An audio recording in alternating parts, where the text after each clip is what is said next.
Today let's take a retrospective look at an older title, Victoria, an Empire Under the Sun, with the obligatory paid patch, Victoria Revolution.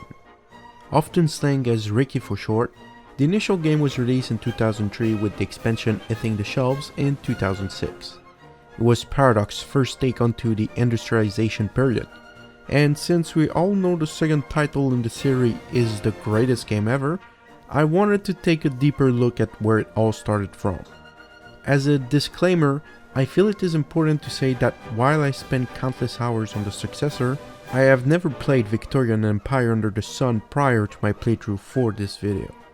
Of course, being an older title, we are quite limited in the playability department. If you have a monitor larger than 1024 by 768, which at this point in time I do sincerely hope you do, you will either have to suffer the rescaling or go through an epic quest to find the mythical unknown's resolution Resizer. After scavenging the wiki, some ancient long abandoned forums, and using the Wayback Machine to recover an ancient Japanese Yahoo website, I was able to lay my hands onto the mythical Resizer. Excited to no bounds to play this title in 4K resolution, I was devastated to learn that the Steam version does not come with a legitimate exe file, and the auto resizer does not work. No big deal though, as while searching the wiki, I found a quick and dirty guide to resize the game. Only downfall though is since we have a different executable file, the specific string to be changed is nowhere to be found in the Steam version executable file. Not wanting to mess anymore with this, I made the plunge and played in glorious 1024 by 768 stretch to the max, and honestly it didn't look too bad.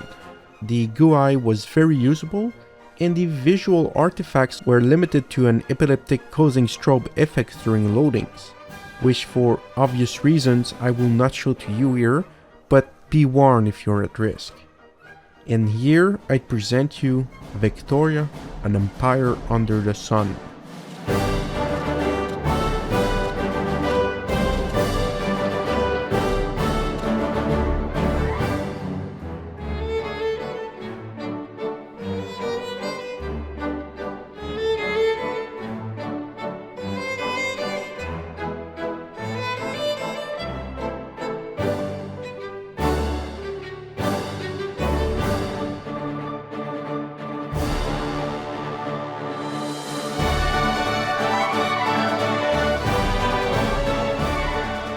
Alright, where to start off?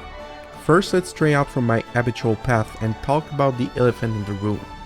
As mentioned earlier, this game was released in 2003, the same year as the first Call of Duty, Need for Speed Underground, The Hobbit, and Deus Ex Invisible War. Yeah, it hurts to look at this game in comparison, but you will mention that these older titles aren't strategy games, so it doesn't reflect the truth. But don't worry, for that I've compiled a few Excel sheet simulators released the same year. Blitzkrieg, Age of Mythology, Rise of Nations, Command and Conquer Generals, and my all-time favorite, Praetorian. Anyway, we start the game clearly at a disadvantage on the graphical side. But on the upside, if the low-res 2D sprites annoy you, you can always turn on the counters to make a wannabe wargame. Ew. But let's roll back a bit to the main menu. We have something screaming strategy games right here, boy. Clicking on single player brings us to the good old Paradox country picker. On the left we have different start dates, and I will definitely miss these going forward.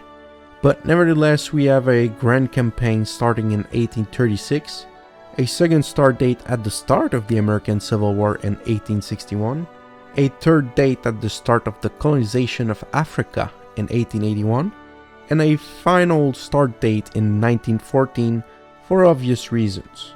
Now we have to compare to the successor on this level, and in Victoria 2, you only have a single start date of 1836. The second start date is added with the paid expansion pack, A House Divided. Quite a downgrade we have there. And honestly, I do like these dates. It gives the player a way to experience grandiose events without always needing to start off from the earliest date, which will inevitably change the course of events. Of course, a downfall is that each country is pretty unpersonalized in each start dates. Your units are randomly scattered around the map and arranged in weird groups, and the same applies for your navies. So each time you start a date, you need to take some time to set up your play on pause. And now comes the time control. It is absolutely weird in this game. Spacebar does not pause the game. You have to actually press the pause break button, and the speed is controlled with the plus and minus. But you have to hold down control at the same time, because not holding down control plays with the zoom level. So you definitely need some adjustment, as your end position will be extremely weirdly set, as you only have your left hand to control the wide expanse that the right end of your keyboard is. Also, if you play on a laptop, it can get even weirder with all the weird setup that exists to replace the numpads over there. Anyway, enough blabbering around the game, and let's dive in the juiciest parts. First up will be the economy system. And while at first it appears as a stunning, impressive system, it can actually be dissolved into pretty basic blocks. Just like in the second iteration of the game, we have different ways to acquire money, but unlike it, money is actually crucial in this game and not a meaningless resource that piles up to the sky with no limit. The first and best way to acquire money and wealth is through taxation. We have a beautiful system implemented for taxation, a set of 3 sliders that each affect a portion of your population groups from the poorest to the richest.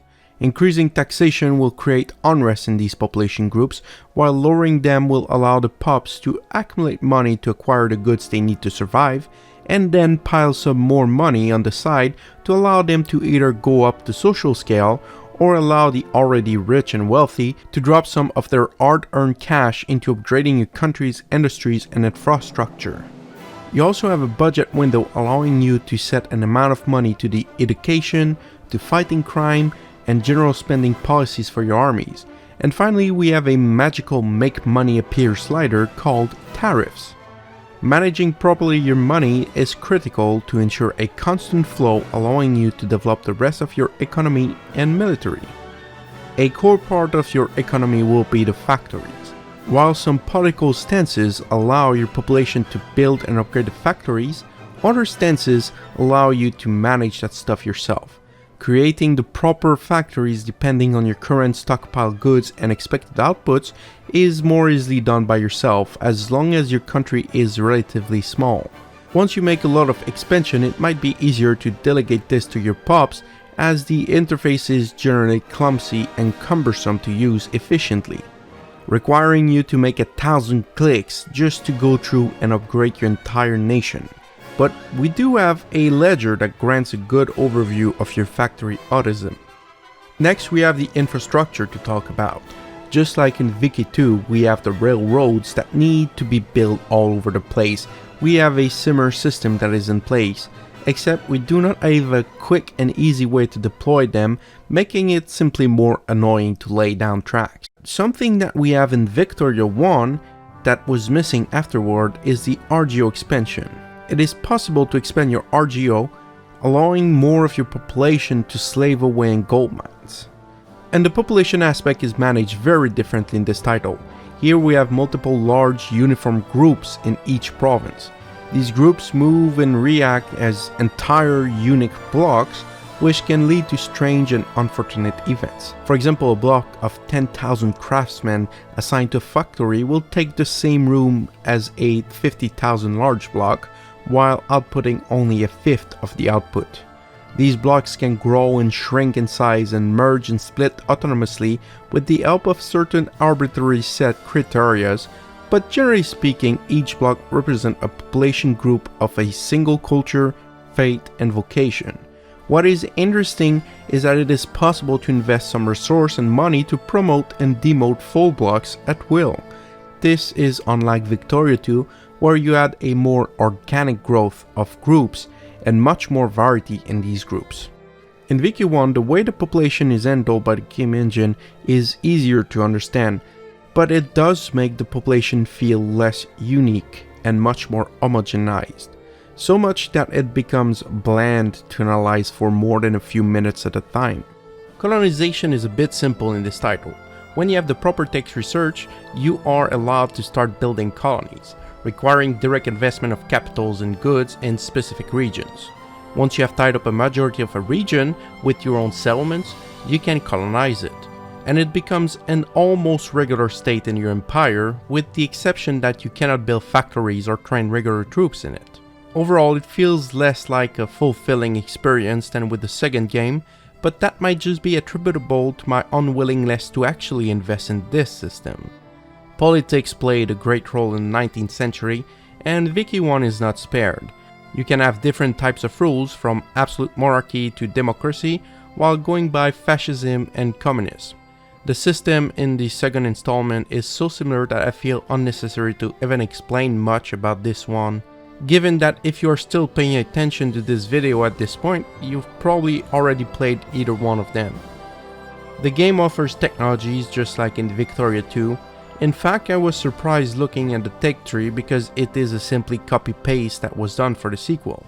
But the research system is vastly different and, in my opinion, much better in Vic 1.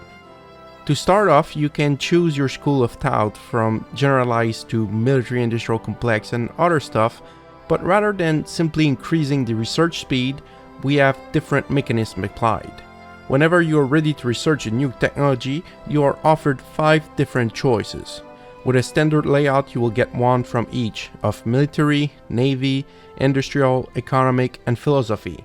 But pick a different school and you will get a variety. For example, the military industrial complex will offer 1 or 2 land military and industrial, and a random choice for the other categories. It is actually pretty great when you think about it, as the limited choices forces you to go different direction in each playthrough, and removes almost fully the traditional path that you'll take in Victoria 2 of rushing certain tech because of the incredible bonus they offer. Here you are at the mercy of the RNG for your techs. And this randomness can be quite dangerous considering the world we live in, because diplomacy is very hard here. First, the entire system is flawed and depend on paper mana to create interaction, but it feels cold and unintuitive. I personally don't even spend time in the diplomacy screen outside of war declarations. The system is really not intuitive and cumbersome to play around it, but an important aspect to learn and know is bad boy points. And no, I'm not talking about going out to the bar and picking up chicks, but about what is known as infamy in Vic 2. Here the system is a bit different and much easier to game with. First of all, there's no visual representation of this score anywhere outside of the console, so it might be complicated to know how much you have at any specific point, and accruing these points is very similar to Vic 2 with the big exception. Just like in it, taking provinces from fellow civilized country gives a big hit, but taking over small tribes is generally well viewed and accepted, but strangely enough, the game only grants baddie point if you fully take an uncivilized nation. If you spare a single province anywhere, you might be granted a grand total of 0 bad boy point, which is literally free real estate. After exceeding a certain amount of bad boy points, you will get some complications. After the threshold, every other nation will start banding up against you and declare a war of infamy to shut you down. While a single or 2 country might be manageable, every civilized countries in the world doing so at the same time is not. So definitely avoid breaching the world convention of baddie points. And now let's talk about acquiring some real estate.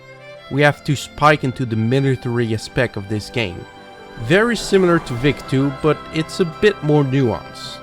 Your military units are extremely valuable and manpower is extremely hard to come by because it is directly tied to your population.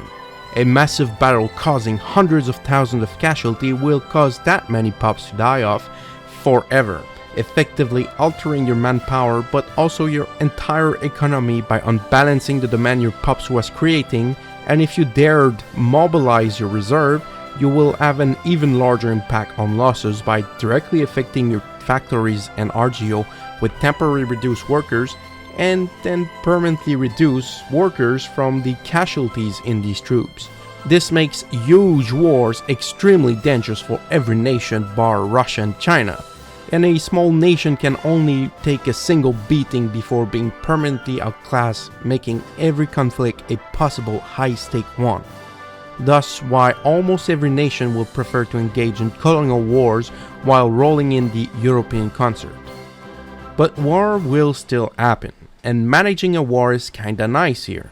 We have something that looks like every other Paradox title except for a few weird quirks and features, like you can only board your armies while the boat is at sea, something we haven't seen since Imperator Rome, but moving around is pretty basic.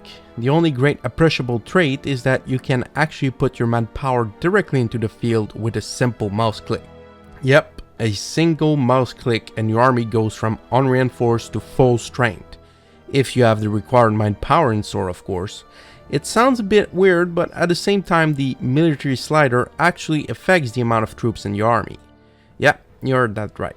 You're not messing around with moral troubles. Nope. Your troops are at top moral as long as they're not fighting. If you go down to 10% spending, you will only have a maximum of 100 men in a division out of the usual 1000, and this is actually pretty much the nicest way I've seen to deal with the low maintenance on armies. I hope that this system could be used in future titles because it adds in interesting strategic depth by limiting the amount of troops you have rather than just their fighting power. And talking about strategy, we have to talk a bit about the combats. Here we have a pretty vanilla experience.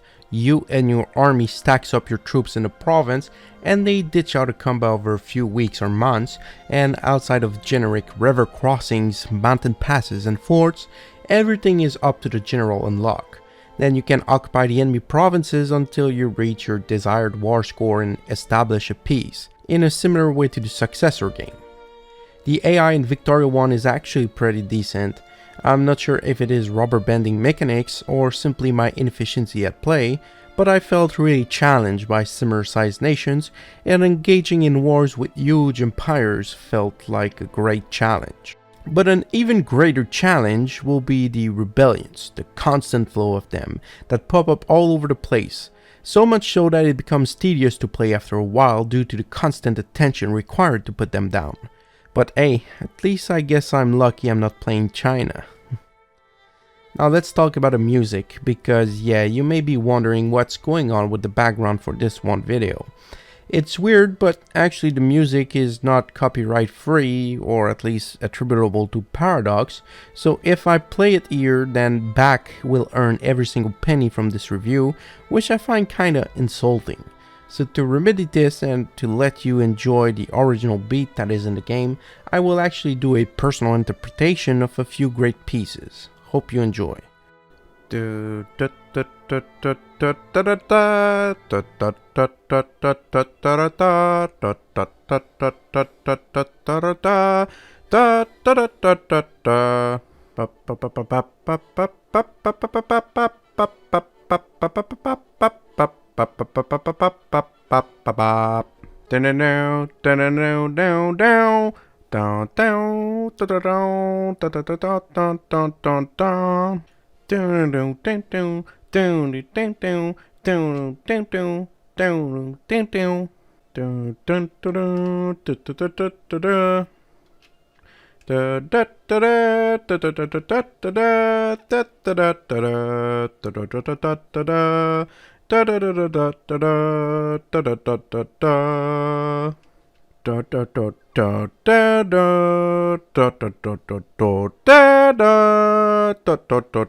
But anyway, I feel like Victoria 2 has much better music, so I actually just played this while playing this title, and it was great and fitting.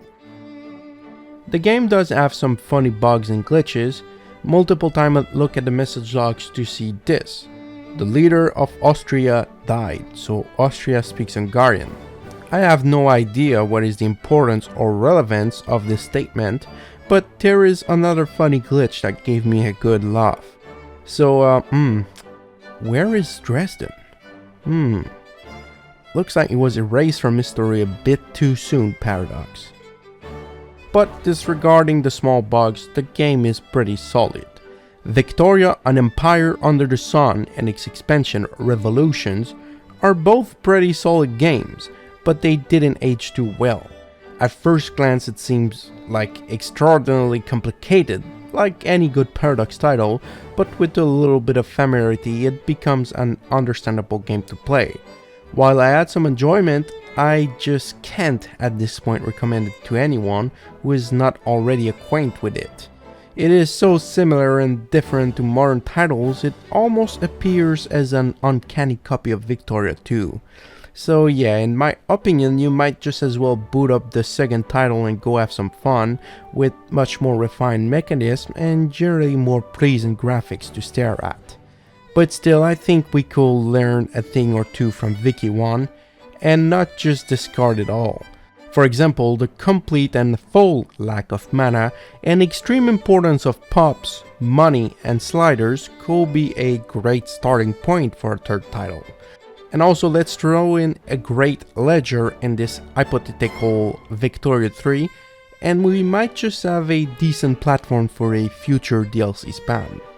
Anyway, I hope you have enjoyed this quick review of Victoria, An Empire Under the Sun, and if you did, make sure to subscribe for more and check out whatever YouTube is recommending to you right now.